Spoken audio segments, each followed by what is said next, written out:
Fires Executive Subcommittee here at the Luttrell Room on Thursday the 19th of March. Welcome one and all, whether online or in person. Just a reminder that it's only the Executive Subcommittee members present in the room that take decisions at this meeting. Others are in attendance both online and in person to provide advice. There are no planned fire drills today in the event of a fire alarm. Please follow the fire exit signs and congregate in the car park. If anyone might need assistance in exiting the building, then there's Lee or Mike. No, I can't. Mike, so I presume that's Claire. Apologies, So yeah, Claire is doing her Mike impression today. Excellent, well done. The agenda and papers have all been published on the council website in advance of the meeting, and there is a balance between providing the opportunities for lawful expression of views. However, any unacceptable behaviours or actions that cause disruption will lead to our meetings being adjourned. There is going to be a recording of this meeting, and this will be published in due course. So we've got a hybrid format, so we have got members of those that are present in the room can make decisions. Those that are online may not, due to the legislation. However, they are allowed to participate, so it will be observing the meeting remotely, and if you need to speak, use the chat function, or actually use the hands up function and the chat function only for the purposes of the meeting, but I prefer the hands up if it makes life a little bit easier for me. Please keep your microphones and cameras off when you're not speaking, and say your name before speaking. I think that's all the ground rules for the meeting. Do we have any apologies for absence? I can see Councillor Rigby is online, and his name badge was next to me, and he's not there. Mike, are you joining us physically, or are you? No, I'm online, Bill. You're online. Okay, thanks very much. We are for it though, because we've got Councillor Wilkins in the room. Oh, yeah, thank you, Chair. Apart from that, we've received no official apologies for absence. Okay, so no apologies for absence, but just to note, the Councillor Rigby is joining us online. Minutes from our previous meeting have been printed and circulated. Are there any comments or amendments to that? Happy to propose, seconded, and all those in favour and those against, that's duly carried. And before I forget, I have signed it, and it is there for collection, keeping for posterity. Declarations of interest, not seeing any other than those listed on our website for city, town and parish councils. I believe there are no public questions. Thank you, Chair. I can confirm there's been no PQT submitted for this meeting. Okay, which brings us on, and we're speeding through to item 5 on the agenda, which is the construction and workforce update. So I'd like to hand over to Mr. Ian Gray to update us. So I believe we'll be supported by partners from Agritas and Sir Robert McAlpine. Or he will be if he can get a microphone that works.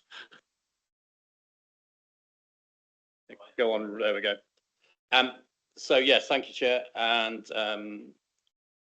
as per usual with this meeting, we wanted to have an update. I think it was time really. There's an awful lot of activity has been going on site, as you can see, and I thought it was really helpful as well to bring Agritas here and Sir Robert McAlpine, their contractor, especially, as well as the part of the focus is on the travel plan and for the workers and the accommodation strategy. So I'll hand over to Nick Cooper and Nick Jones to take you through a presentation.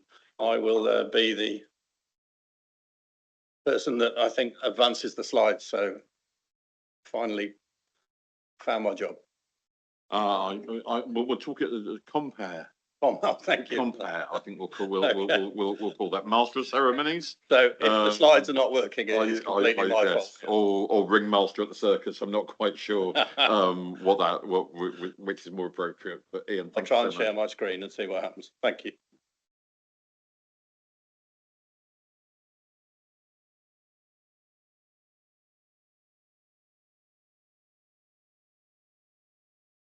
Sorry, there we go. Thank you, everybody. Just for those that don't know me, I'm Nick Cooper. I'm the Community Engagement Manager for Agritas over in Bridgewater.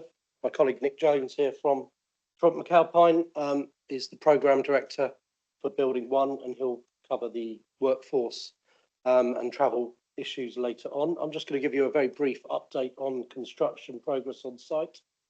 So, first slide. So, some of you may recall that back in June 2025, this is what the site looked like. So the site was cleared, ready to go, piling done. And then towards the end of June, we started the work to construct the steel frame of Building 1. Next slide, please, Ian.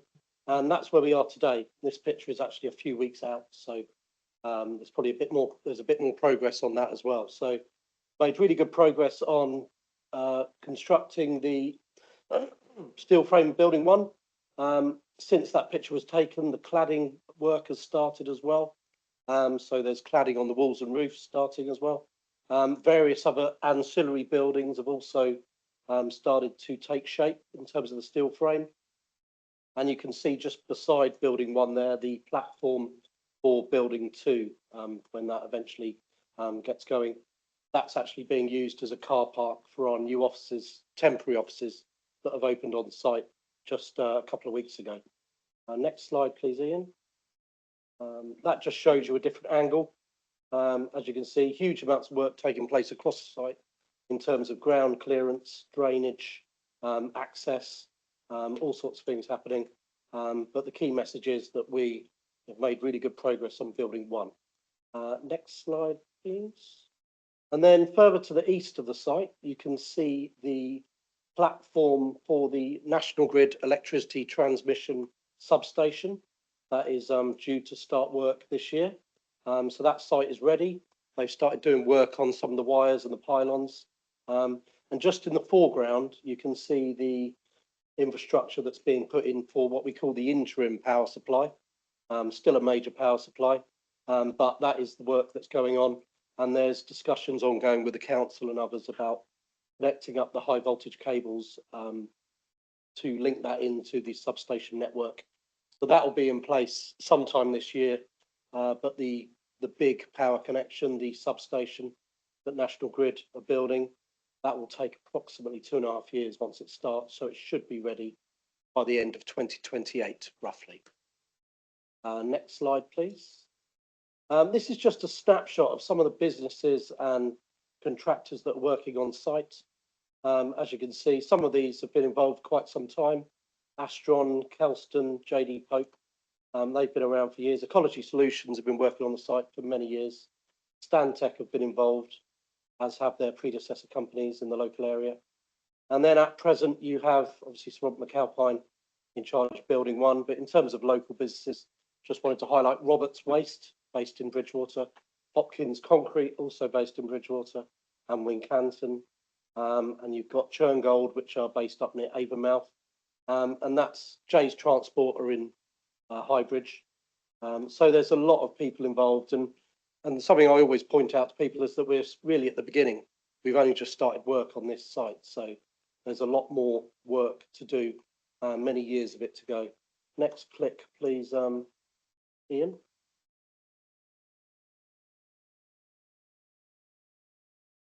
One more click, Ian.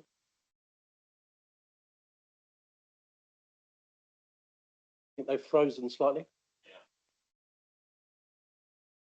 One of the things just to emphasise is that National Grid and Balfour Beatty on there, obviously. So we put a lot of work into the coordination between all the different projects on site. So there's a lot of people on site now, and it will become, I can share mine if you like, I'm connected. Let's try that. So we put a lot of work into the coordination between the different partners on site, because as you can imagine, it's a very busy site, a lot going on, and we need to do our best to keep everyone coordinated so that we all know what's happening around the site in different parts of it. And the only add I was going to say is that obviously Costain has won the contract for the junction, not actually part of the Gravity site, but obviously very important and connected to it. And they'll be part of our work and coordination as time goes on. The next, I think yours is back, Ian. Oh no, it's me. Okay, fine. Technology, wonderful. So yes, in terms of recruitment, so the staff on site, the Agritas staff is growing.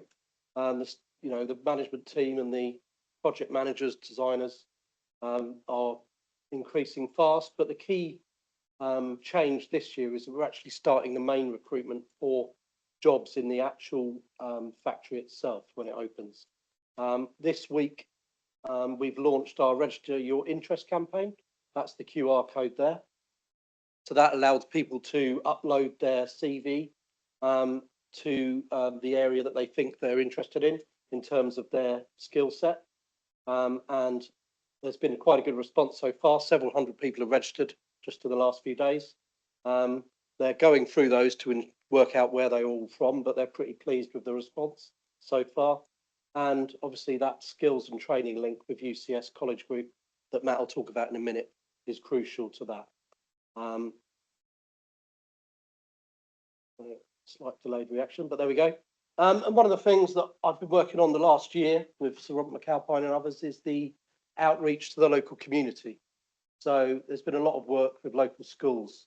Those markers just show the schools we've worked with. Will Abington and Puriton primaries are obviously the nearest ones to us. So we're working very closely with them, delivering lessons, and they're coming to site next week as well to view the site and get involved in some activities.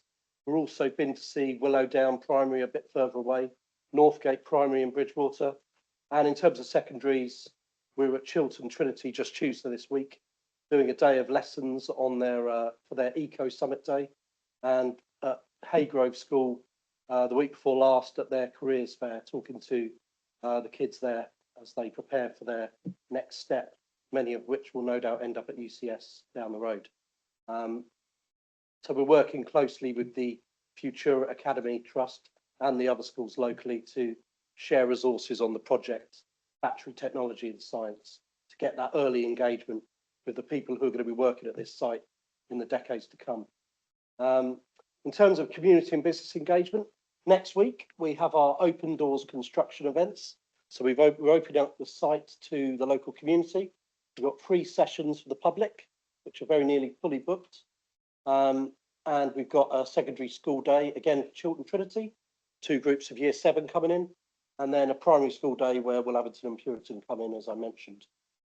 In addition to this, we do lots of business engagement, including regular events with the Chambers of Commerce, and lots of visits to site by people from UCS. Matt probably spends more time on our site than he does in his office, and vice versa for some of our team, and various organisations like the Early Careers groups from the Institution of Civil Engineers in the local area as well.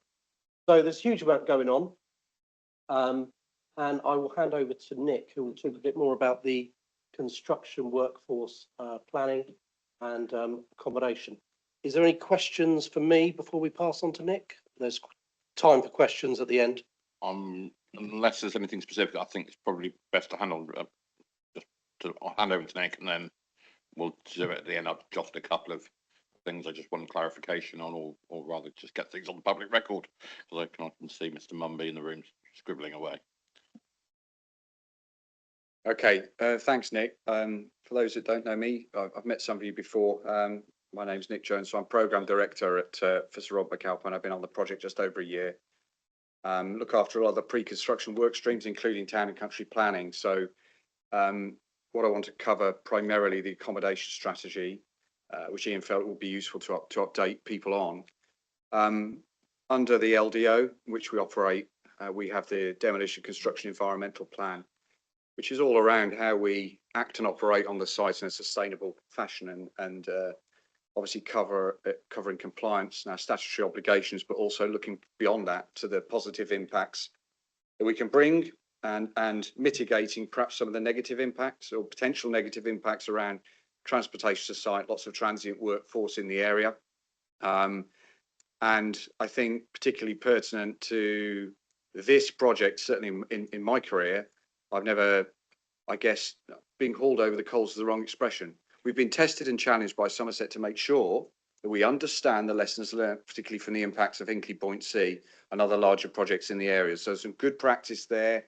And there were some, I think, issues that were resolved, and we needed to learn the lessons from that. So it's been a really interesting exercise for our business, frankly, to work closely with Somerset and working with Hinkley Point C directly, with Andrew Cockcroft, his team over there, so that we can, I think, produce a solution for this project, which maximises, optimises benefits to the area, but also mitigates potential challenges that we've got.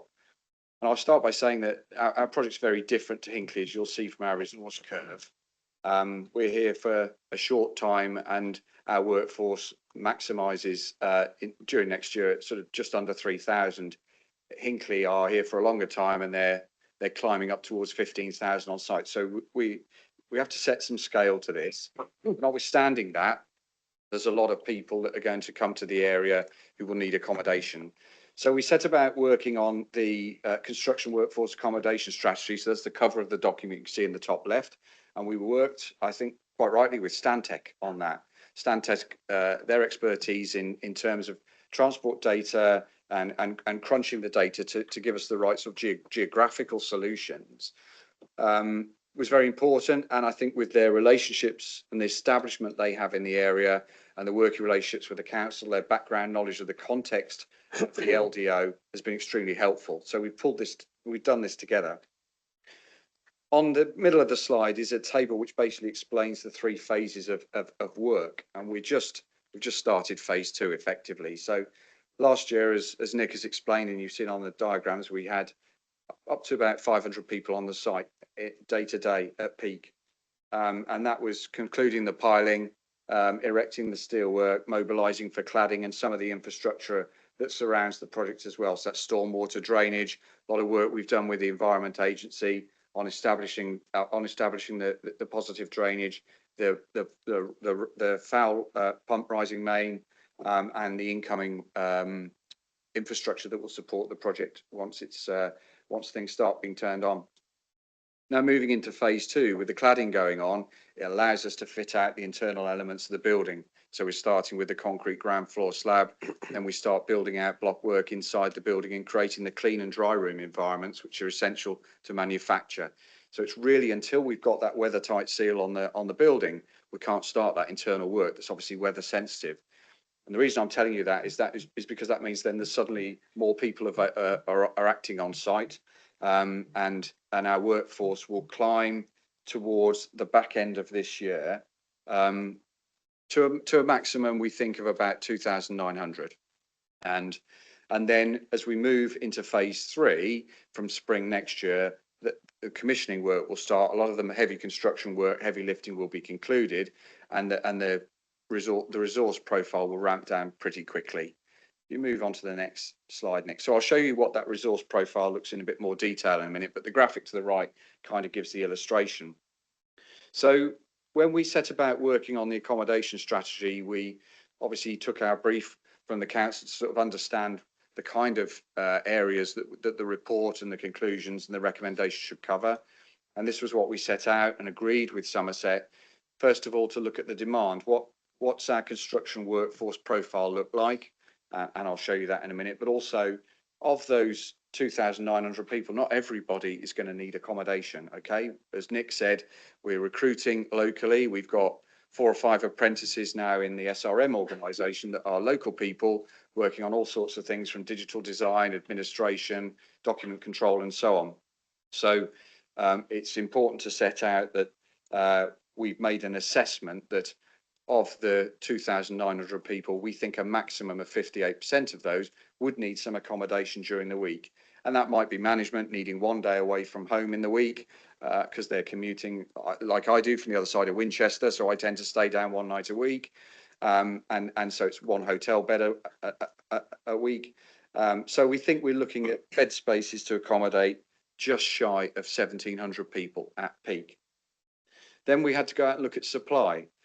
And when we looked at supply, we considered 4 sorts of accommodation. Initially, we did consider caravan sites, although we have not assumed any availability because we understand that they may impact tourism and there may be planning elements in there of concern. So we haven't made that assumption to be conservative. We considered hotels, we considered private rented sector and short-term lets. And so we then reached out to understand what the availability of those assets were. And McAlpine uses a company called Brief to Event. We've worked with them for 13 years. Where we've got a major project, Brief to Event will go out and source hotel bed space, private rented bed spaces. They will attempt to negotiate a block booking. So that offers our workforce a discounted rate, but it also secures the hotel some income going forward. So they've been extremely helpful in searching across the area to tell us about availability. Then we've got, so step 3 is we've got our demand, we've got our supply. So we do our gap analysis to look at, have we got enough accommodation, and geographically, where is that? Where does it suit us? Where do we find Hinkley Point people staying? So we're not fighting over the same territory. Where are the preferred transport routes where we can run a shuttle bus and so on? So it's really putting all of those pieces of the jigsaw together to come up with our solutions, which we have taken Somerset Council through, and finally our delivery strategy, which is captured in the report. Next slide, please, Nick. So this just, I wanted to illustrate so you can actually see it and read the numbers, the sort of the peak workforce on the site, and in terms of the accommodation requirement against the phases, what we are looking at to support our submission, which we've made to the council for, obviously, for the phase 2 works, which was approved in January. Okay, Nick, next one. Sorry, it's all about the data and numbers. It's not as pretty as Nick's slides, I know. But what that sets out to do in the top table is to show the, in the price points, we considered price as well. I should have mentioned that. So we've made assumptions that there's some availability for under £75 a night. And clearly that's a challenge in hotels, but in the rented sector that certainly is available. And then 75 to £95, and then 95 to £125 are the 3 price bands we've considered for the various elements. And this is workforce from our gate people, although actually all of them are local. But from, I guess, those earning near minimum wage right the way through up to senior leadership and management in terms of what they might spend on a night's accommodation.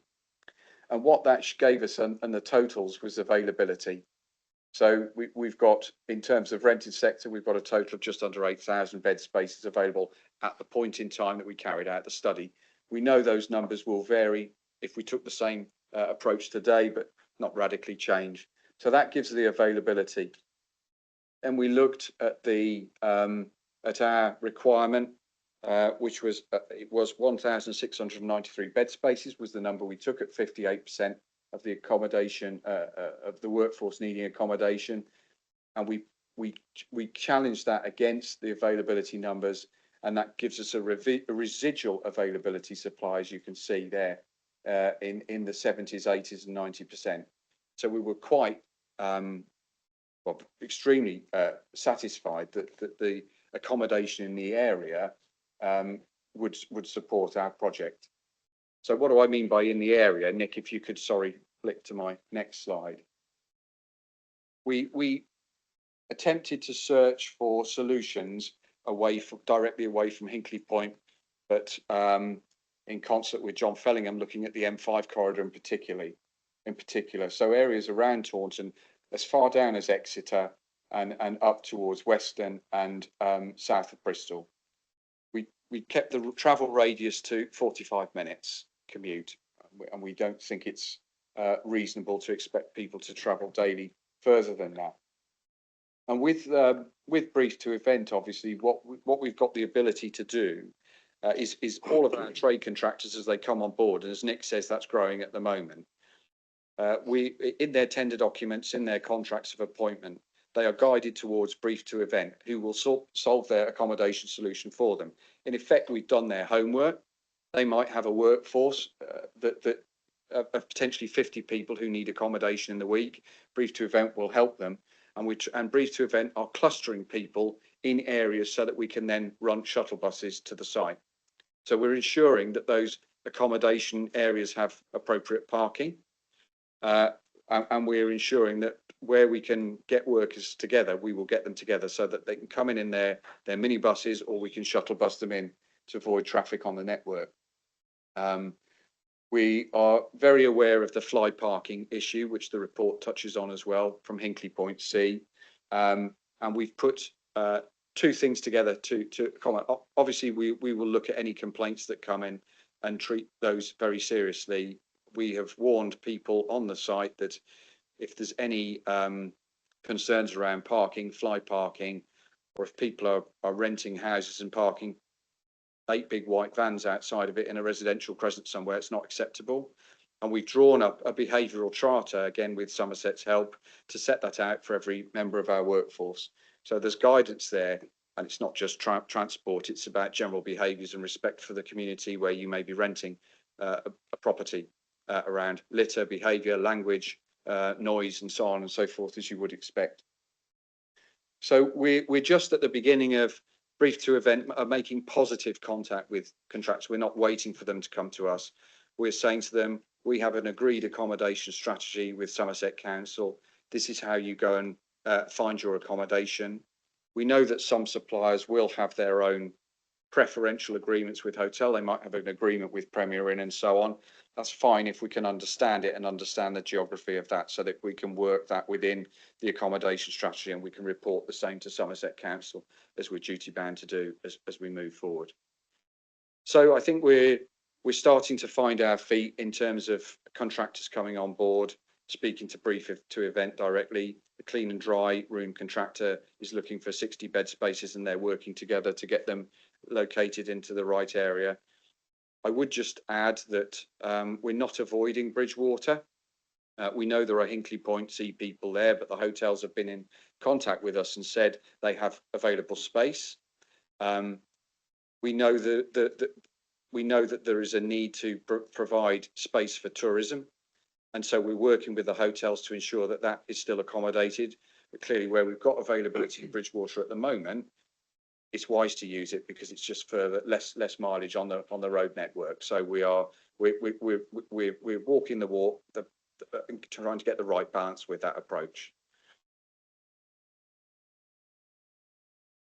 That's it. If I hope that provides an overview. Thanks for listening. And like I say, we have our complaints procedure. I think we're quiet at the moment, but any feedback and any ideas, and certainly we continue our dialogue with Hinkley Point C. We're here to, we want to be proud of the work that we're doing in the area, and we certainly want to be supportive of any initiatives and betterment that the councillors may see we can provide at this stage. Thank you. Okay, thank you. Richard, you've got your hand up first, so I'll see how many of your questions are on my list. Thank you for this report. It's good that you're addressing the fly parking issue. What I'm very disappointed with in the report is there is no mention of the link from Bridgewater train station and how you're going to improve that link from the train station to the site with both walking, cycling, and potentially bus routes, busing between the two. As it's very clear that you've shown the M5 corridor, you're not showing the train corridor, if you like. I would like to see a bit more work on that. The bus running to and from Bridgewater Station, and it's on a call basis. We neglected to put it in the report. I can acknowledge that. We've also provided cycling facilities on site. We've got change areas and covered cycle parking. We have now got links with a number of the cycle shops in Bridgewater who are coming. We're going to do some safe cycle training in the spring very shortly to encourage those in the local area to cycle to the site.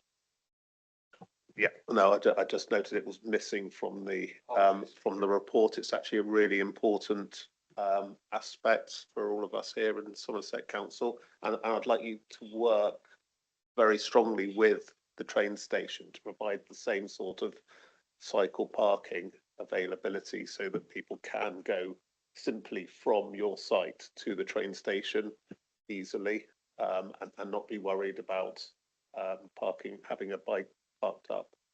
But I'd just like to say I'm very pleased to hear that you are considering the tourism side of Bridgwater. You know, it's worth noting that Bridgwater is applying to be the town of culture in 2028, which we obviously are very keen that it requires that.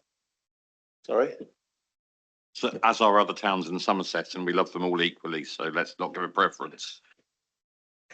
But we are talking Bridgwater at the moment. But, yeah, obviously you work strongly with John Bellingham in my team, and I think we need to continue to push you on various aspects of that, and we will do. The only other question I really have is on the connections with the grid, and I know that we're having to direct some of that through our road network, which is very challenging for the people of Bridgwater. Have experienced a lot of challenging times, shall we say. So I just want some guarantees that enough resources are being put in to when we do allow you onto the road network to put in your cables, that it's done quickly and efficiently, and you reinstate the road surface fully back to what it needs to be, and not just a horrible channel down the middle of the road. Yeah, I'll take this one. Just on the previous issue about cycle connections and connection to the rail network, Nick is talking primarily about the construction phase, but there's a longer term piece of work to be done to develop new routes for buses and shuttle buses from the station and the town to the new facility when it's built and operating. So that work is sort of underway and ongoing, but that's sort of I guess a longer term piece.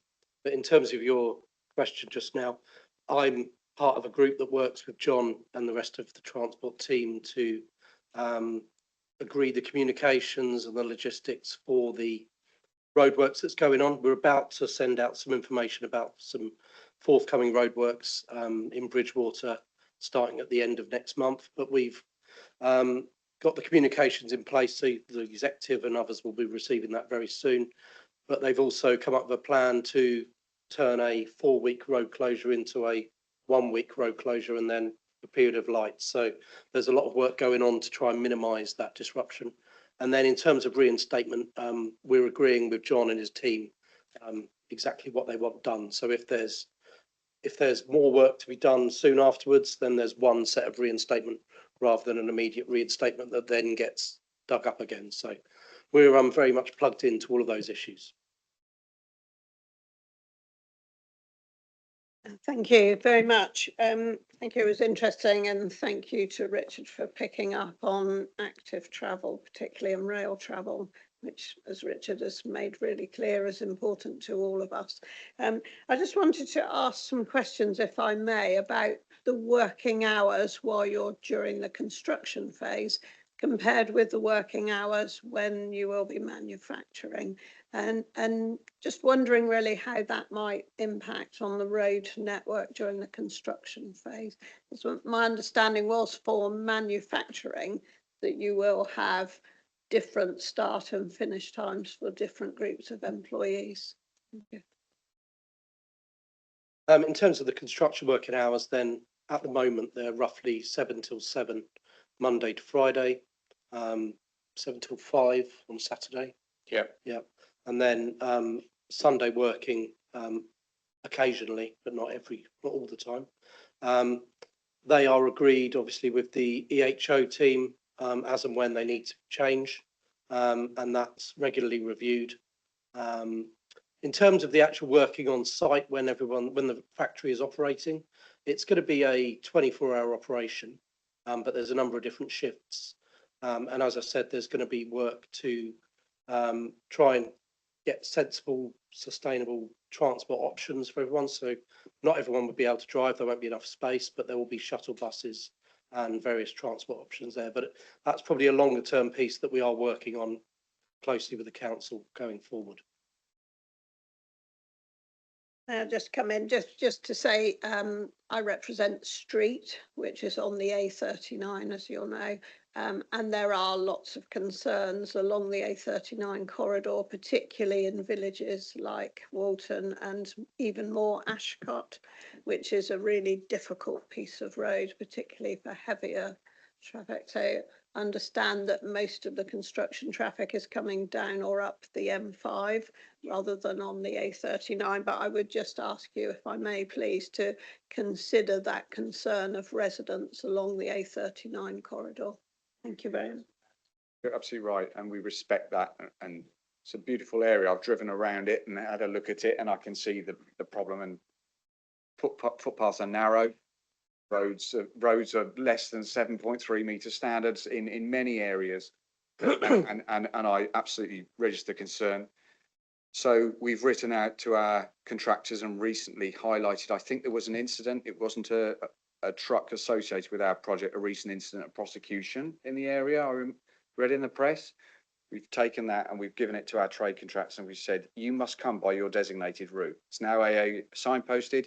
You come from the M5, use the dedicated route, Enterprise Way, in and out of the site. It was a quarry. It was a quarry lorry going to another project. So we're keen to hear and understand and tell our supply chain that is what you will do. And anyone found not abiding by those rules, we'll just take you off the job. Simple as that. The roads are unsuitable. So we're driving that hard. But I think, as I say, any concerns, please come back to us.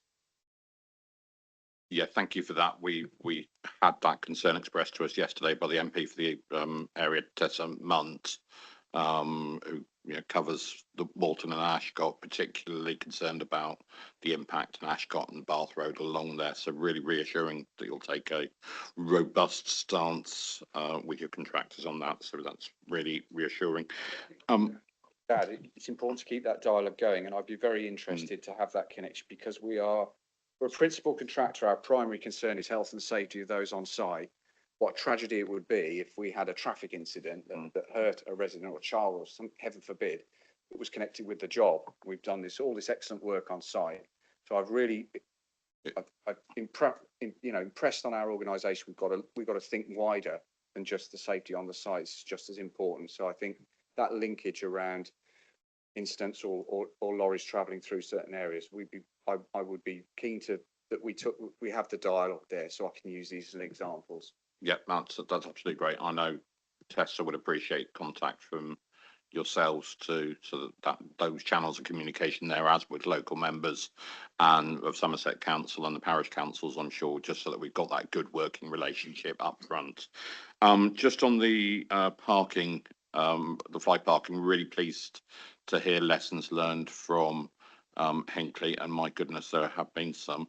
One of the particular challenges comes in those areas where the roads are not yet adopted, because we don't have particularly any powers over there. The developers still own those roads. So if I'm looking for enforcement, I have to go very nicely to, for example, Persimmon Homes and say, could you please ask your contractors to. Now, I'm very delighted to have that role, but it would be great if everyone didn't have to go through the middleman. So if you are able to reach out to those areas of unadopted roads in the area to be able to signpost, that would be really appreciated. We will do that, and our team will reach out to Tessa Munt as well, just to try and understand that issue in a bit more detail. Okay. Can I just also go on to the education point? Really pleased to see the outreach you've done with certain schools. I really hope that that's just the beginning, because if I look at the schools in Bridgewater, those schools that serve those areas with the indices of social mobility being perhaps lower are those schools that you haven't yet visited. So if I was looking at areas like Highbridge, the Hamp Estate, the Sydenham Estate, those are some of our most significant areas where we would hope the economic benefits of Agratas was going to impact, and those are the schools you haven't yet visited.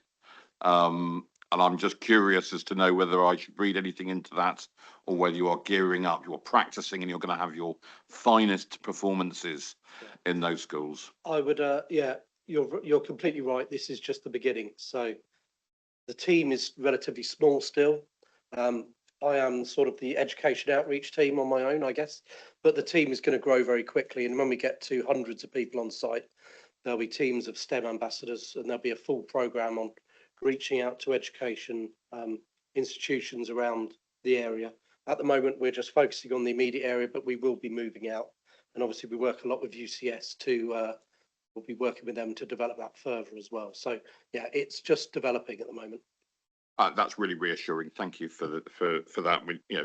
This is an incredibly exciting opportunity for Somerset, not just the Bridgewater area, but in particular, the immediate travel to work area. But we need to see that expanded across the whole county. So pleased to learn that this is the start. That we need this project to deliver the social mobility that Somerset lacks, but also very mindful that we want this project to benefit all of Somerset as well. And we'll look forward to Matt's presentation later. And just on the wider Somerset piece, we had an event in Bridgewater last year, and we were asked to do one in Yeovil, so we did that in February, and we're looking to do one in Minehead area as well at some point this year as well, in terms of business engagement, so that we can spread the word further out than just the immediate area around Bridgewater. That's fantastic, and I'm really pleased to hear our officers are hauling you over the coals as well. That was greatly reassured. I'm not sure whether that's the correct phrase in these days of these days. Maybe we should haul them over the uranium. As we're a centre of nuclear. No, maybe not. That sounds really, really unpleasant. So I think that's all the questions I had from those presentations. Anybody, anything more? Just looking online. Oh, Liz wants to come back. So anybody online, put your hand up now. And Liz was going to come back. Just want to say, when you referenced Yeovil, don't forget to come east in the county as well, please. And I'm sure Matt Tudor will make that point as well. Thank you. Yes, we will do. Yeah. Absolutely, but never go into North Somerset because just to be clear, Daniel, that was a joke. Okay.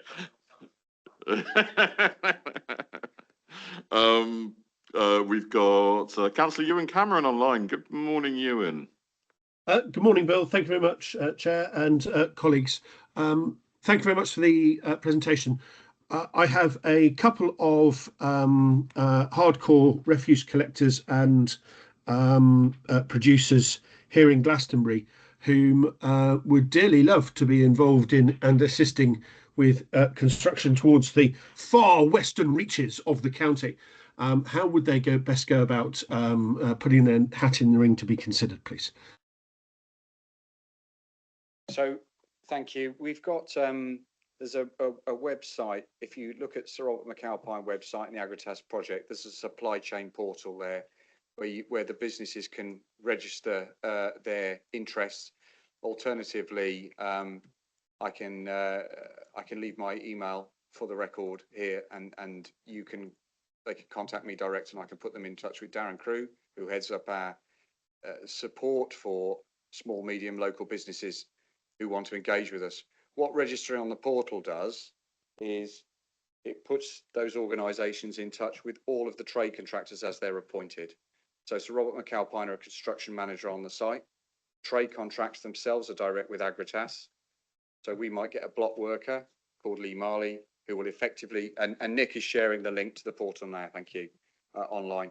So they can demonstrate on the portal their capabilities, their core business activities, and they can see all the trade contracts who are appointed and make links that way. So it doesn't just open them up to working with McAlpine, it opens them up to working with all of the supply chain, and there will be over 100 suppliers involved in the project across the 2-3 years of the construction phase that may want to utilise refuse collection or indeed any other services. Thank you very much. Really kind. Thank you. When you used the word hardcore, my pulse started raising, but thank you for your question. It was appropriate, thankfully. Councillor Richard Wilkins has got another question, I believe. Sorry, I just wanted to know a bit about the accommodation, and there was a suggestion or rumour that there was a 500-bed campus on the A38. Is that going ahead, or is that a separate thing? There were some discussions with a property developer. They haven't developed very far so far. I think they're still ongoing in the background, but no decisions or commitments have been taken at this time. But it's an option that's being looked at, and that was primarily for the Agritas team that have to come in from overseas to install the state-of-the-art equipment. But it may be that they just use the same systems that Nick has described. So it's been discussed, but it hasn't actually been decided or agreed or committed to at this stage. Thank you. So, but just to clarify, because I know there've been more than one campuses in the rumour mill recently. This was one that was near on the fields opposite Pollard's. Opposite Sedgemoor Crematorium. Opposite Sedgemoor Crematorium. That was the one. Yeah. Yeah, absolutely. Crooked Chimneys site, I believe it used I to be known as. believe, yes, rather than, because I know that there's also been talk of a campus at Junction 24, which was an EDF campus, which I believe has been pulled now, as that one's been pulled. Yeah. But this one is still a possibility. Is that my understanding? It's a possibility, but I wouldn't say it's progressed to a stage where we could start talking about it. I mean, there's planning matters to consider as well, so it's very much consideration at the moment. So nothing to report at this stage. Okay, Crooked Chimney. Yeah. Okay. Not sure I've ever heard that. Right opposite the Sedgemoor Crematorium. Well, I was struggling to make the link between the two. I think that's what I understand it used to be known as. Okay, I would. Okay, I've never heard that and lived in the area all my life, so every day's a school day.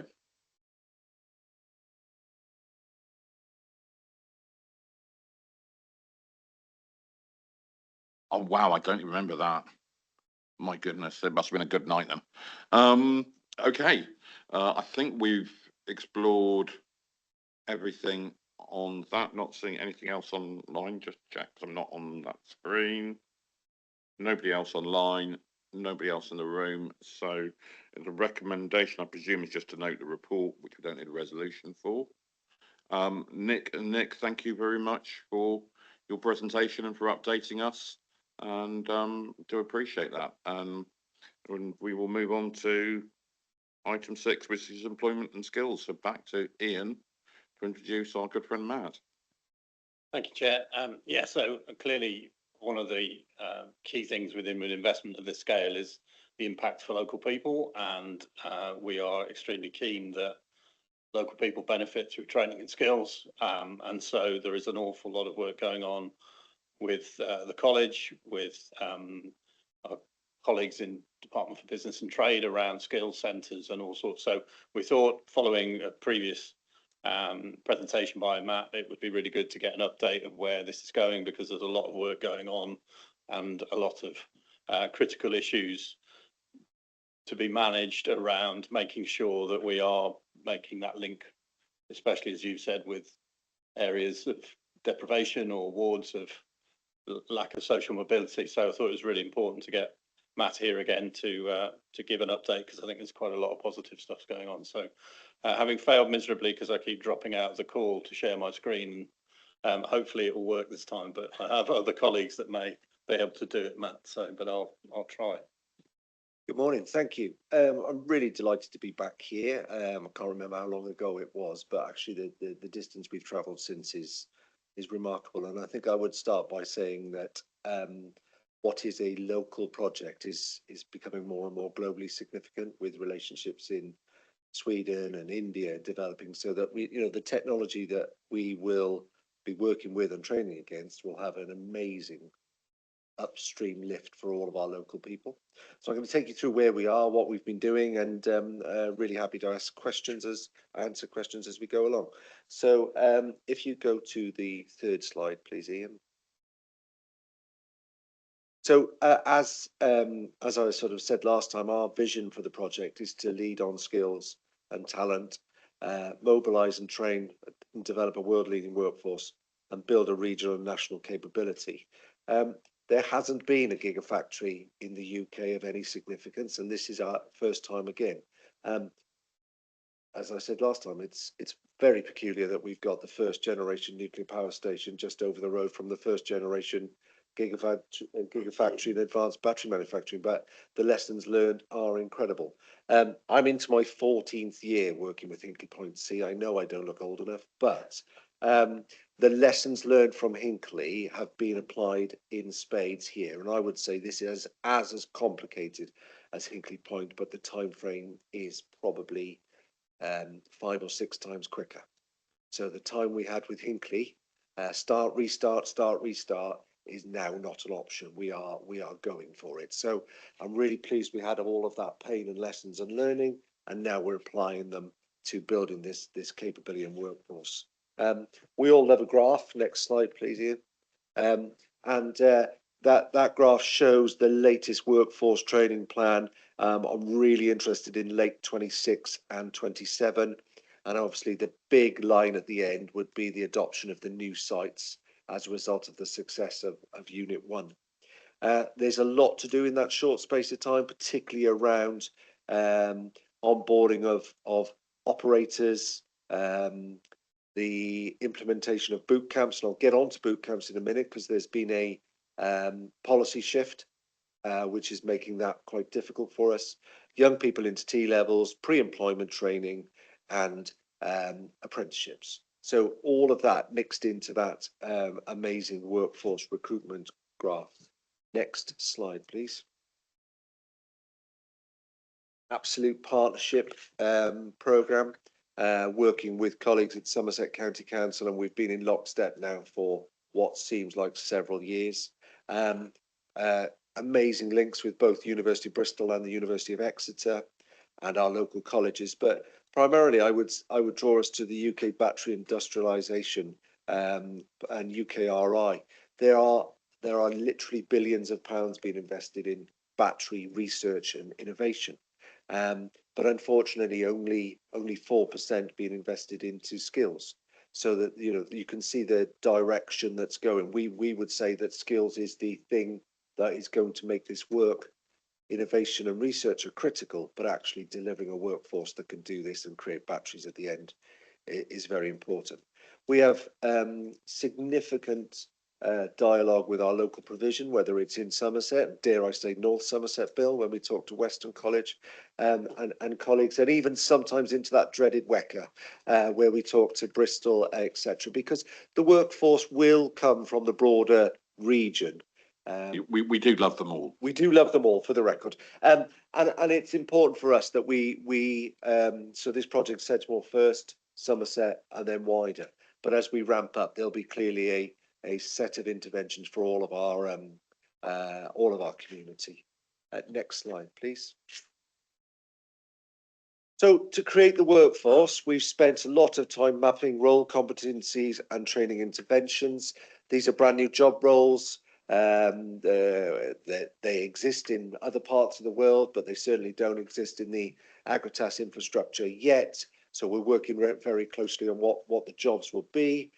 There is no curriculum in the UK, so we're starting from fresh. It's a nascent industry, so there's nothing on the shelf that we can just pull off and start to work on, so that's brand new. Trainers are scarce. You can imagine trainers are scarce in the nuclear sector. It is critical issue in this sector. So what we're looking at is in our trainers is their history, experience, and their competency, and seeing how we can upskill those guys. That's why we're developing global links with Sweden and India. Continued engagement with the client, as Nick says, I spend a lot of time on site, but moreover, I spend a lot of time with the Agritas team, developing the solution as we move fast. Career pathways, because we're working on a downstream curriculum delivery. So if the curriculum is right for the colleagues to onboard and get onto the production line, the downstream curriculum is building competencies, whether you're a school leaver, whether you're an unemployed adult, whether you're not even registering for unemployment, but economically inactive. How can we set about a series of competencies that build that triangle for you to join the project? Community engagement. We were working closely with Agritas, but we've already started in our schools outreach team to describe the opportunities. And actually, I had a couple of colleagues yesterday at Hewish Episcopi talking to year 10 and 11 about both battery opportunities, digital opportunities, and of course, nuclear opportunities. So trying to just get that message out, actually, that there are some amazing jobs and careers on your doorstep and locally. Next slide, please. So the curriculum design and development has been one of the biggest undertakings we've ever done. If I relate this to Hinckley, the first 10 years or so was civil engineering. There was an extensive amount of curriculum, extensive amount of knowledge, job roles, etc. So actual curriculum design was not needed. In this sector, we are starting from a blank page. Next slide, please. So we've had to map it into this flow here is very much about the work we've done to date and the work we are going to do further on. All of the work to date, up until 2 weeks ago when we did the first pilot, was all R&D, all battery competency development to get us to a place where the pilot course that we delivered last week is of a level that is A, acceptable to Agritas so the candidates can go onto site, but B, that the candidates learned the things they needed. So it was a trial group of people, and then we now prepare for high volume. We had a nice little group of 6 or so people. We're predicting that by October, November of this year, we'll have 4 groups of 20 people, all running concurrently. So we're testing and piloting, getting ready for that workforce mobilization. Next slide, please. That's just a range of the things that we've been working on, the qualifications. And on the right-hand side, you know, is there, we're evaluating the candidates as they come in. Are they Agritas ready? That means they're a small amount of intervention, get them onto site, get them part of the workplace. Are they coming from a different sector? Are they sector jumping is a term we use. So there's offboarding here at going on at HPC. They'll have the right behaviours, the right work ethic, but actually can they jump from one sector to the other, keep them in the area, develop their skills and move them on, all the way down to those that are economically inactive or indeed with high needs, so that we can do the intervention for them, that they may backfill or get supported internships, etc., etc. And, you know, lining to an unprecedented month in skills policy, if I'm honest, coming out of government, not least foundation apprenticeship units, trying to use all of that policy change to support this activity. Next slide, please, Ian. So this was on the right-hand side is the pilot course, a big day for us because that left-hand side development of that curriculum has taken us months. We've got industry experts, but actually what we were delighted to be able to do is kick off with the first pilot course, hugely successful. They were all internal employees of Agritas, so they were a tough crowd, but the feedback was excellent and we continue to push on. You'll notice that it's called the Industrial Battery Manufacturing Bootcamp. We were going to use the skills funding of the bootcamp methodology, but I guess I don't know if colleagues know, but that there's been a significant reduction in funding and doesn't seem to be the ongoing policy. So we're pivoting really hard and have developed a battery production unit that will be funded through the Growth and Skills Levy, yet to be announced by Skills England. However, they did announce the first 8 this week of those units, and we are fingers crossed that the battery one will come quickly. That way, we can use Agritas's levy offsetting against the decline in the bootcamp funding. So we're really disappointed in the bootcamp funding decline, as all colleagues are, but we're now starting to use new policy to work our way through.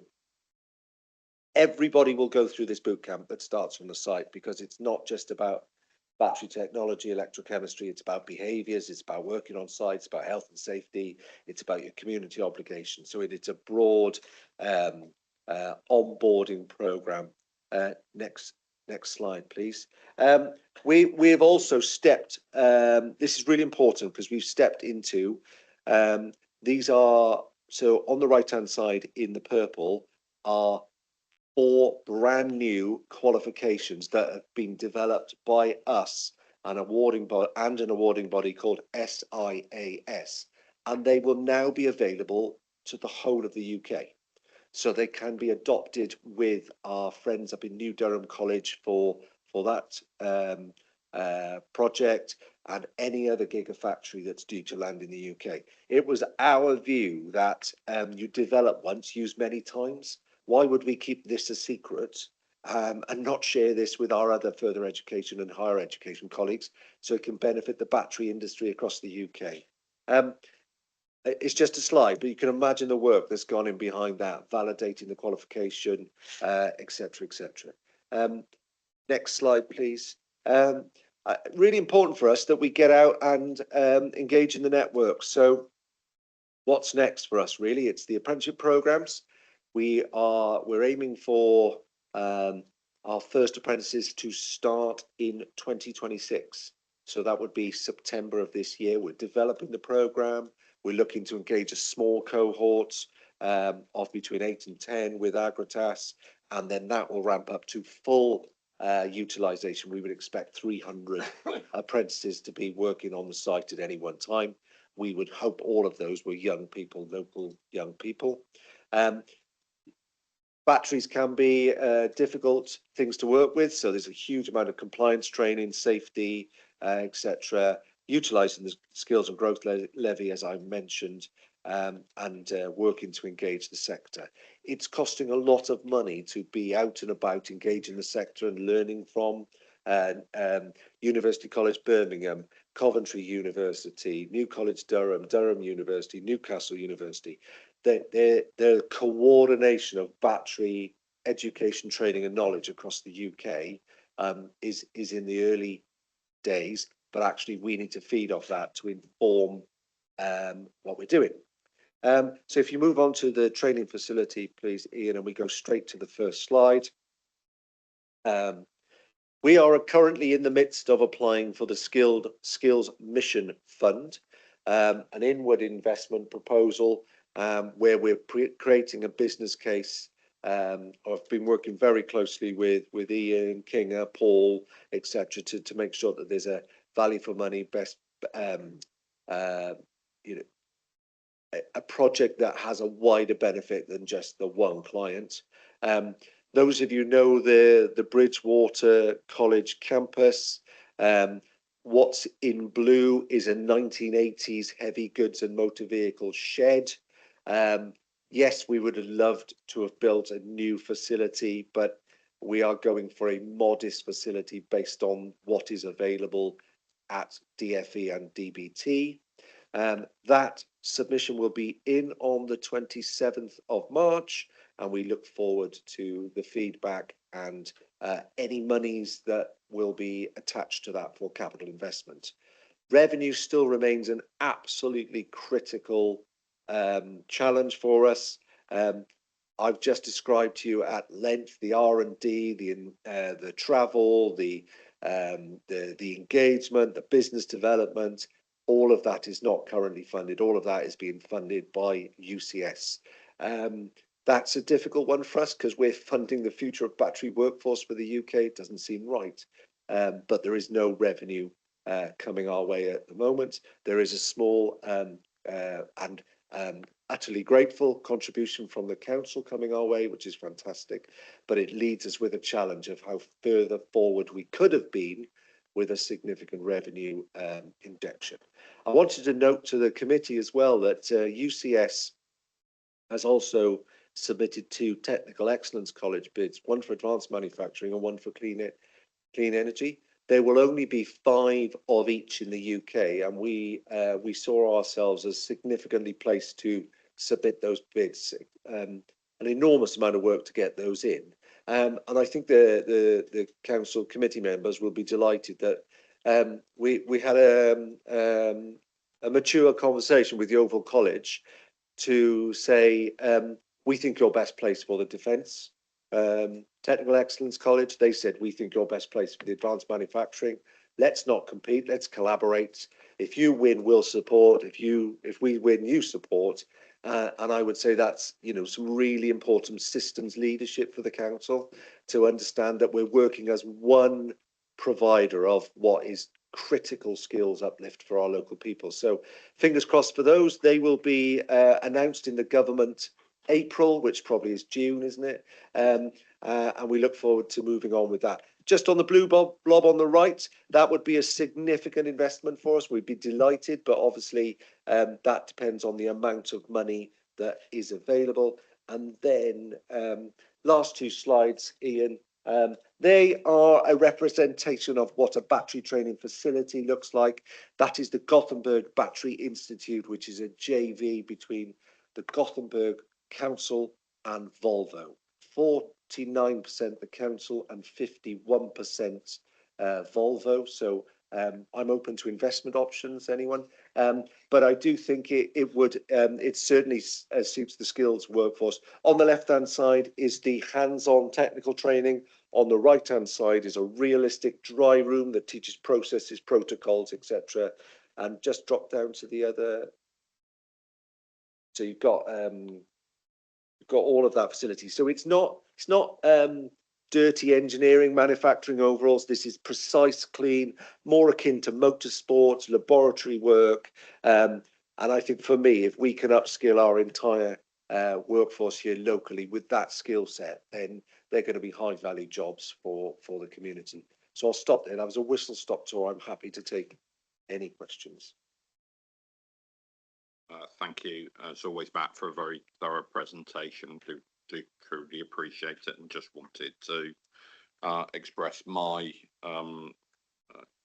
concern about the boot camp funding situation. I know Somerset Chamber of Commerce have been in touch with us as well, and if there's anything we can do to lobby through our MPs and other representatives, we'll be more than happy to pick that up, because I think that is a really significant difficulty and challenge for us.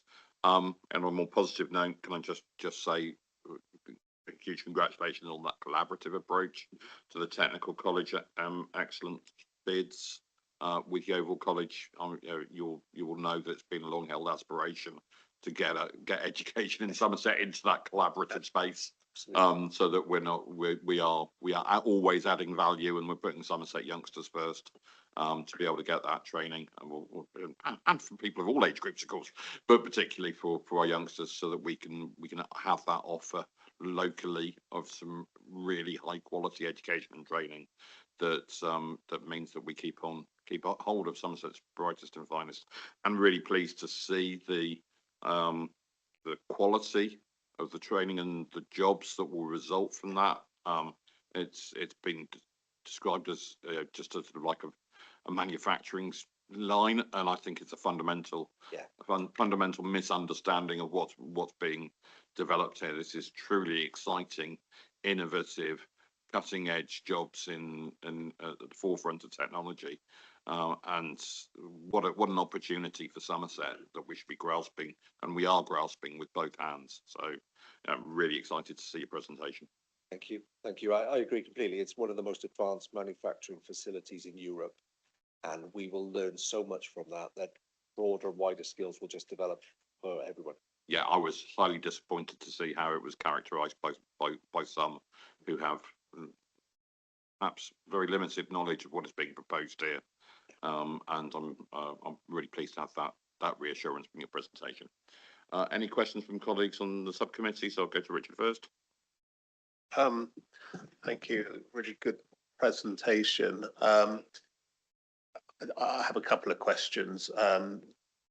The first, because I have to be parochial, and I was very pleased to hear that you've visited Hewish Episcopi Academy.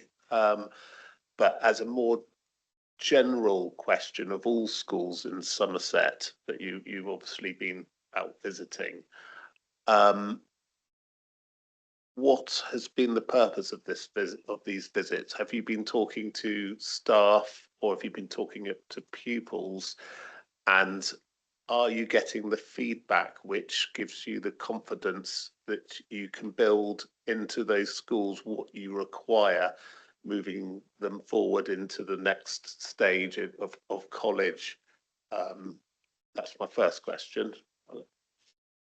So it's sort of multifactorial, really. One of the things we do as UCS is we ensure that local schools have one of our senior leaders on their board, so that we're able to work closely with the school board. So the principal of Bridgewater College is now the chair of the Board of Governors for BCA. So there is that link in that understanding of common discussion, etc. So that because we're serving the community, our schools liaison team, which are in schools continuously, get a curriculum feedback loop. So they get the information from our curriculum teams into their knowledge, and then they share that either with commonly the head of year or the careers lead, and then quite often choices evenings, taster days, etc. So that loop with the students is there. But if I could have a magic wand, Richard, I think I would be saying to the schools, and to an extent we are, is we would love you to work really hard on maths and English. We would love more students to choose physics and chemistry, because that's the level of skill set we're needing for them to come out of college. I think the last time I was here, we had the discussion about maths and English resits in the FE sector. I won't go back over that, but that problem hasn't been addressed. We are talking about local jobs, significant careers leading to higher skills, whether it's level 3, level 4, 5, level 6, that are on your doorstep. And I think with the change in funding for university, our local community are interested in studying local and developing those skills. So it's a constant loop of information sharing. My second question, it kind of goes back to your second slide, the first graph that you produced. I didn't really have enough time to study it fully, but it seemed to stop at sort of 2028, 2030. And I'm very interested, you know, we all know that there'll be an uplift. You need all the skills in place for opening time of the factory and getting the initial workforce in place. But obviously there'll be a certain churn, and I'm very interested on the ongoing plan, you know, into the future, and that you will still be investing in the our children, and on that, will you, if that is the case, that there will be ongoing looks into it, will you be going even further back and maybe visiting Hewish Episcopi Primary School and Curry Ham Primary School, to name just a couple? I'm sure we could all name the schools within our patches, council. That. I think that that graph was illustrative, really, because we don't know what the future looks like. So what we don't know is, will there be a unit 2? What we don't know is the churn rate. And when you look at comparative facilities across the world, working in a dry environment isn't for everybody, and there's a certain churn rate. But it'll be different here, I think. So the answer is yes. So the 300 apprentices is at any one time. So there'll be a new cohort every year graduating. I mentioned in there, we're developing a sponsored T-level for battery engineering, and that will be full-time students, but we'll have a flavour from the project, etc. So much like we have done with nuclear, there is a continuous number of people going in. As to reaching the likes of primary schools, etc., that's a further investment for us. We tend to focus on year 10 and 11s with our limited resource, but we're a community-based organisation, so we're in it for the long haul. Thank you for that. It was just, I just wondered whether there's a graph that would show the drop off, but as I understand, you haven't done, or you're not in a position to make those decisions.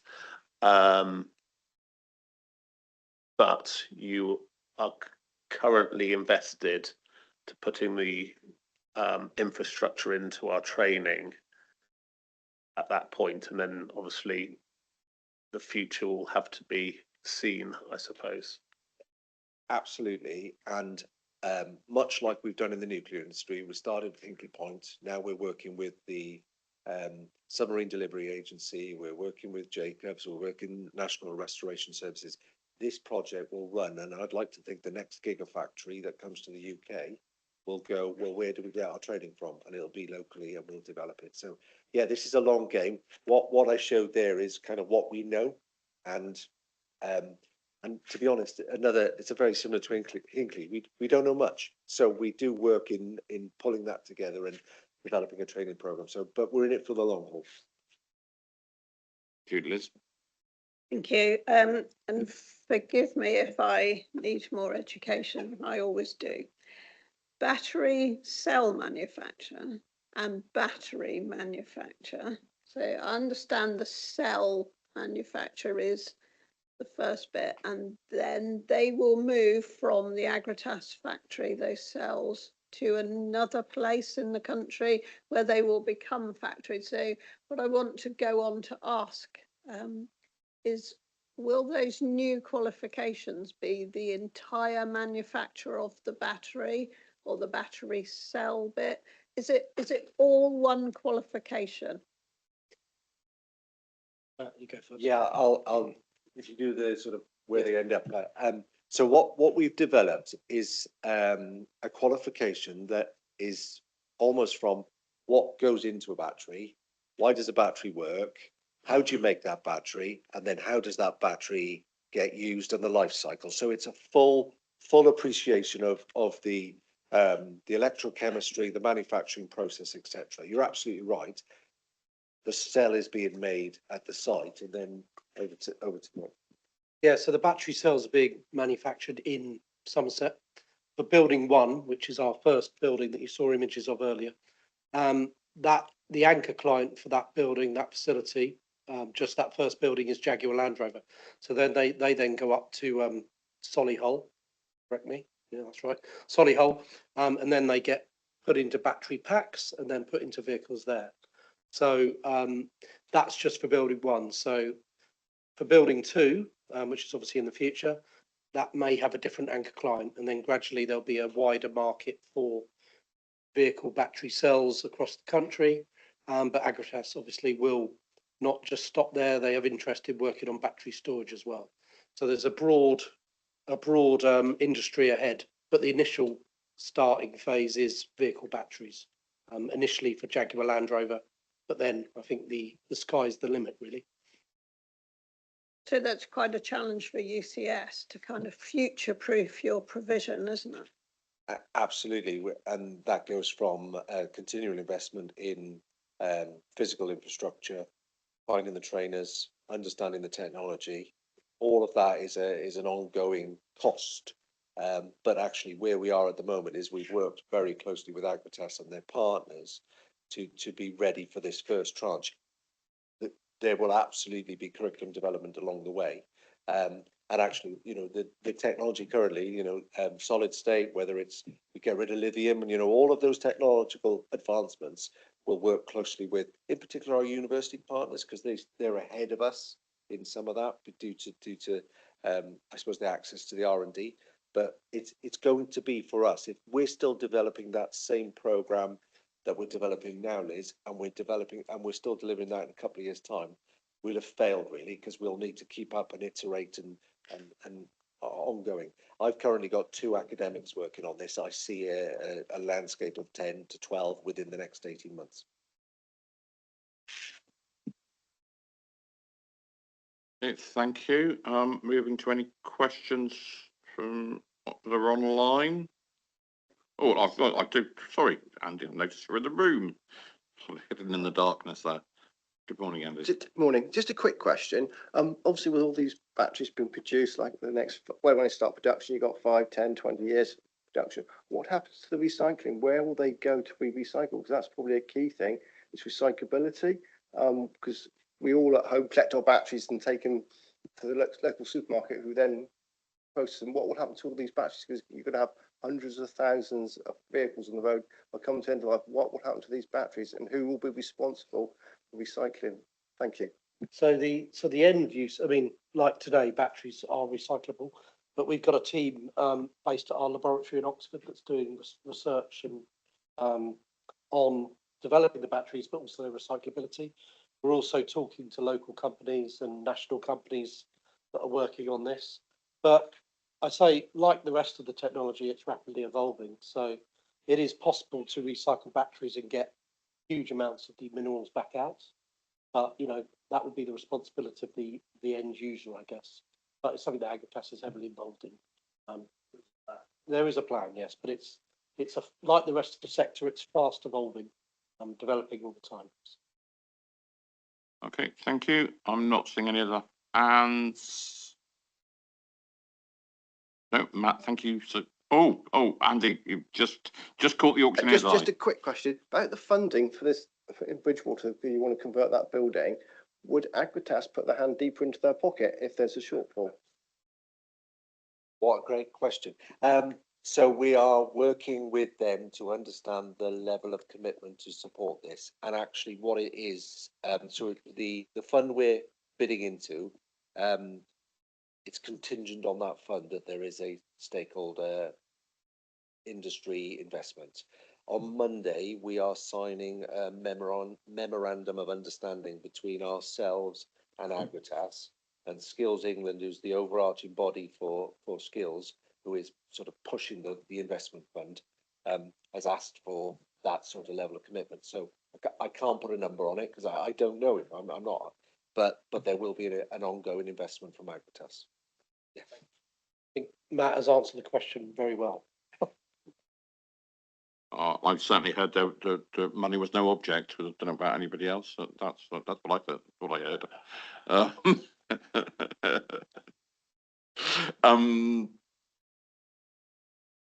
No, nobody else. Okay. Thank you, Matt, so much for your presentation. Really thought provoking and really informative, and of the opportunities, and also, you know, that risk around boot camp, which I think we do need to take away and see what we can do to influence government's priorities in that area. Thank you. Okay, again, just to note, so no resolution needed is my understanding. So we move on to a final item, which is... Chair, just to say something, that's okay, it's gone down. Someone was sharing their screen, which wasn't the intention. Or did I miss something exciting? Yeah. Okay, no, that's no. Superb. Item 7, which is the Gravity Enterprise Zone Delivery Report, Q1 26. My notes, it says Councillor Mike Rigby to introduce. Were you expecting that, Mike? Hi, Bill. No, I'm happy to just proceed with the report. Okay, and then it says to invite Chris Hall, who I don't see in the room or online. So that's...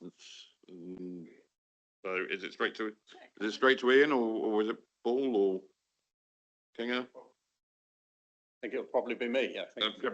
Let's go for it, Ian. If I can work the technology again.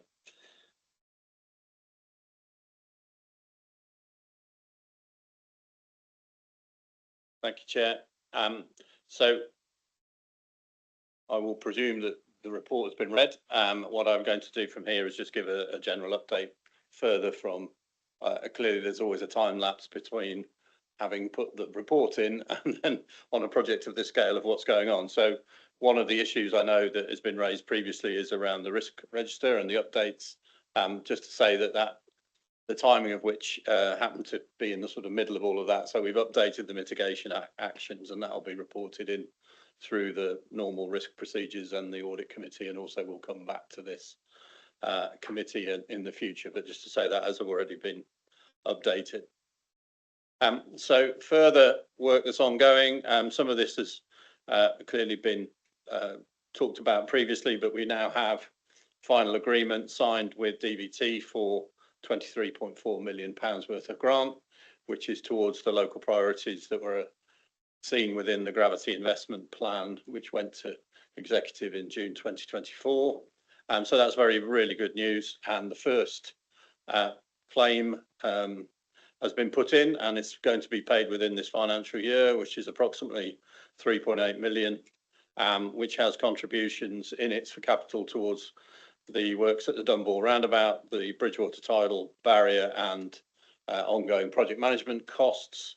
That grant funding then has the potential to release other funding, such as SIL, that was, I think, being used in case that funding didn't come forward. So that is very good news indeed. The Agratas Building 1, we've had the presentation. So I think, as Nick had said, it's great that the travel plans, the accommodation strategies are in place. Critical, obviously, with that is then, as he's talked about, the enforcement of, if we do see things that are not working very well, or the fly parking becomes an issue, we've got a good working relationship now to be able, between all the officer teams, to raise that easily with them. So that, I think that's a really positive. And I think the interesting bit, as Nick has already said, around ramping up the construction workers on site to around 2,900 is significant. But this is what we're planning, and this is what we've accommodated in all our conversations. Just some general planning updates. We have the Ring Road compliance application in for the first phase of the Ring Road, and that then links into the you see on the right of that diagram, the grey area, the Engate substation. So that has come in. We've had some revised details because there were some concerns around surface water drainage and lighting and landscaping. The good news is that we've now gone out and talked to the consultees about that and changed some designs, and we're looking very positive that that will be issued fairly shortly, the compliance approval for that. The replacement 37 club facility, always a hot topic in this meeting. So the compliance application was submitted May 2025. We talked about that at one of the last meetings. The applicant has submitted some revised details because of areas around the gas main, the western boundary of the site, and how it links in with the Ring Road. We are very keen as well as to how does it link into active travel and the VES, which I'll talk about in a moment. We are reconsulting on the revised details and hoping that next few weeks again we'll have a decision. Clearly, we are aware that the club is closing, I think, next week. So there's ongoing conversations about how quickly this, once approval has been given, has been constructed. Councillor Rigby at the local community forum was making sure that this is Gravity, realised that this has to be happening very quickly. There was a promise that it would be Christmas this year, but we shall see. But concerns have been raised about what happens around any interim facilities that is part of the Section 106 agreement. So we are ongoing conversations. As I mentioned, the Village Enhancement Scheme, which has been around for quite some time, is meant to be delivered through the Section 106 agreement. This is Gravity Limited. We've got some, after lots of discussions, amended plans Some of this was how would it integrate with the new ring road? How would it integrate with the NGET? We've also pushed them for contractual commitments on getting on with the areas within the two villages, whilst we have agreed now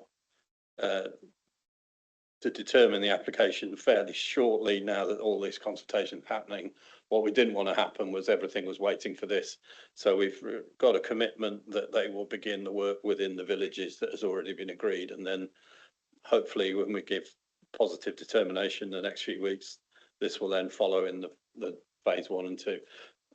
Linked as well, as I said, to the 37 Club, how do we ensure that cycling, walking, everything, active travel to the not only to the Agritas, but the 37 Club, really important. There's a lot of work going on with high-vis teams and with both Agritas and with This is Gravity Limited. You'll have seen conversations in the press about the junction 22A of the M5.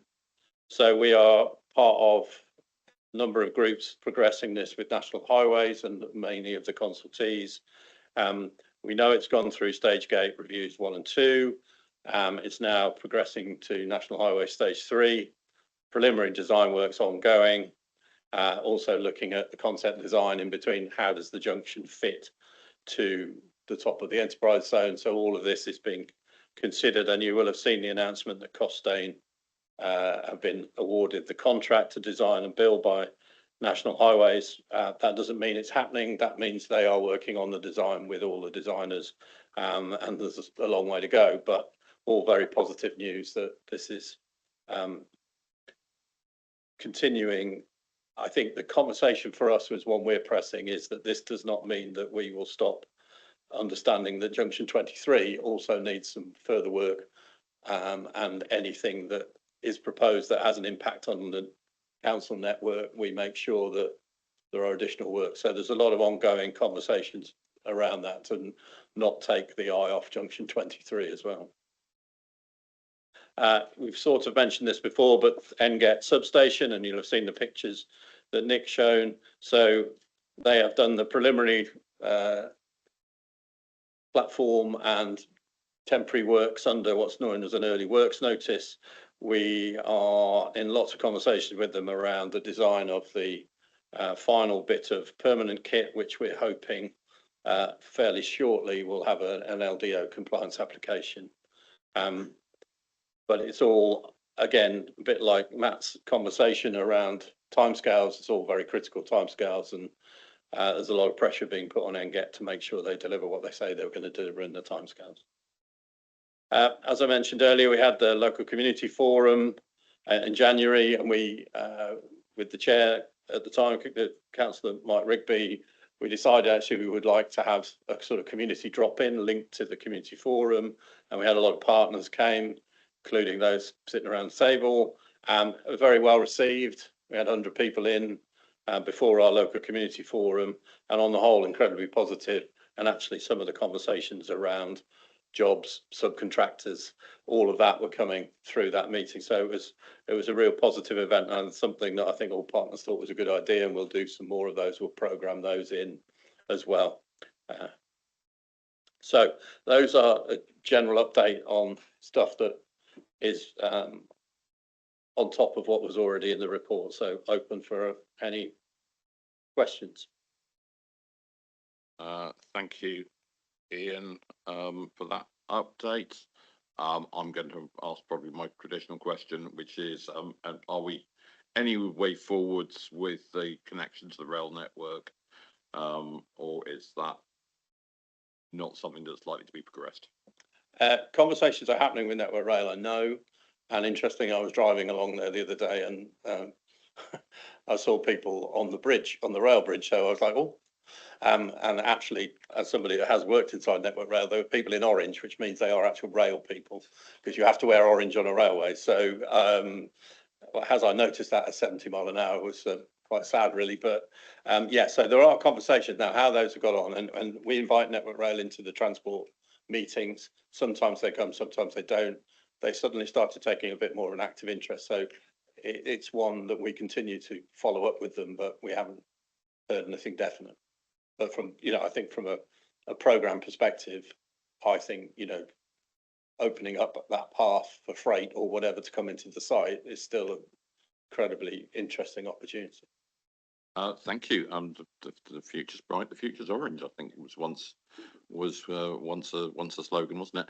And I'm aware that Dumble Wharf is not being used at capacity at the moment. Is there any possibility of us being able to re-engage with the owners there to see whether we could use that facility as well?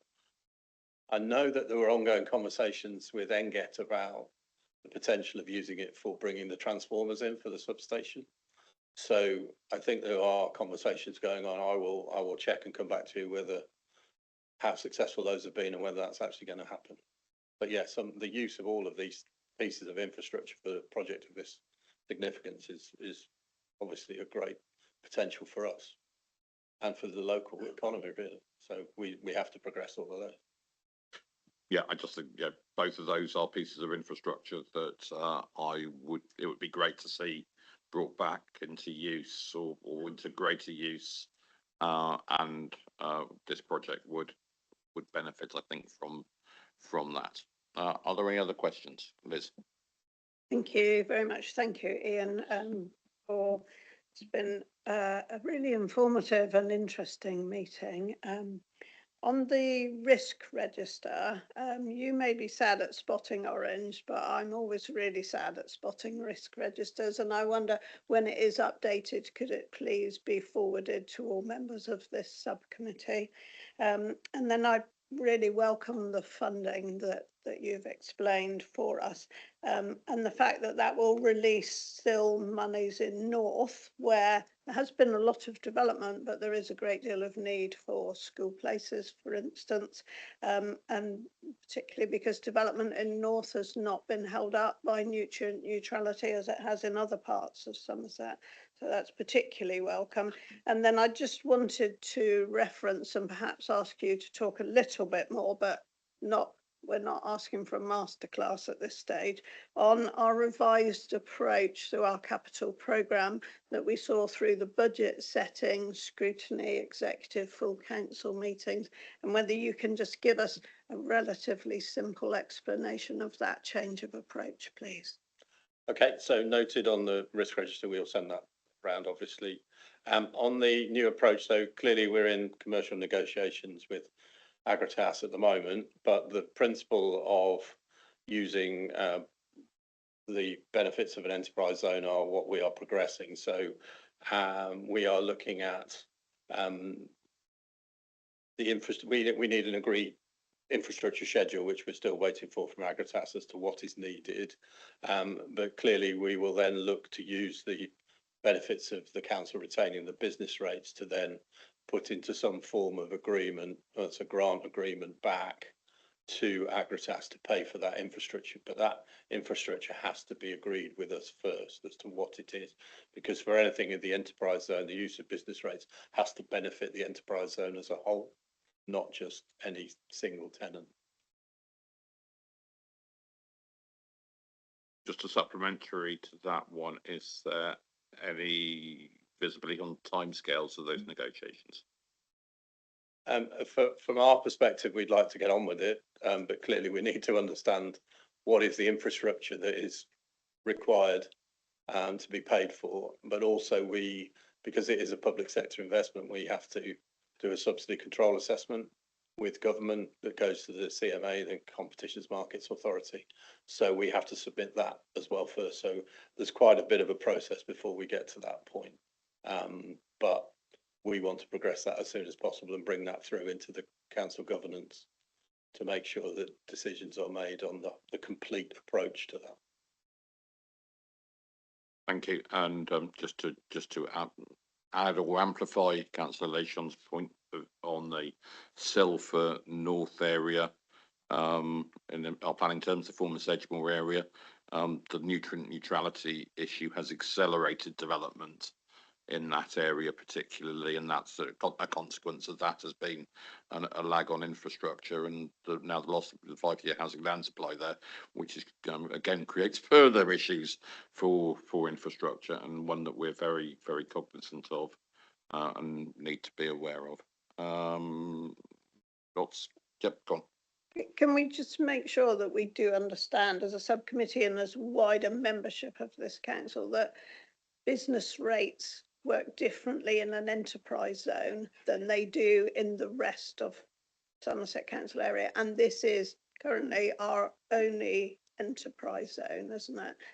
I just think it's really important. I see so much coming out, possibly in the press, but more likely in social media, of a total lack of understanding of what an enterprise zone is and how it differs. Yeah, so you get 100% business rate retention in the red line of the enterprise zone to the council. Historically, the old ones, they used to be the LEP and they would distribute. That's gone. So now that comes to the council. But those business rates then have to be used in accordance with enterprise zone policy and principles for the benefit of the enterprise zone, but also the surrounding area. So that means that any infrastructure or anything that is funded via business rates has to benefit a wider area but clearly is linked to opening up the development of the zone. Which goes to why it's an enterprise zone is an exciting opportunity in many, many ways for Somerset, which is why we're here. Not seeing anything else in the room or online. So thank you once again, Ian, for your reports. There are recommendations on page 13 of the agenda report pack, and unfortunately the agenda report pack isn't loading on my computer. So could someone, is it just to note the progress? So there's no need for a resolution on that. Thank you. I was just slightly nervous that I'd missed some recommendations there. So we're all covered from doing everything we need to do from a governance view. Claire's nodding away from thankfully, so it remains for me to thank everybody who's participated in this morning's situations, and thank you, Ian, thank you, Matt, and thank you, Nick and Nick, and just to extend thanks also to Paul and Kinga, who I know are working incredibly hard behind the scenes on this project as well, and all our officer team in other departments, including I know there are some interesting updates on highways and cabling and stuff that we regularly get, which is all exciting stuff, and we know very well how much we enjoy the feedback from any roadworks in Bridgewater. That is always exciting times. So thank you, gentlemen, for your input this morning, and with that, I'll declare the meeting closed.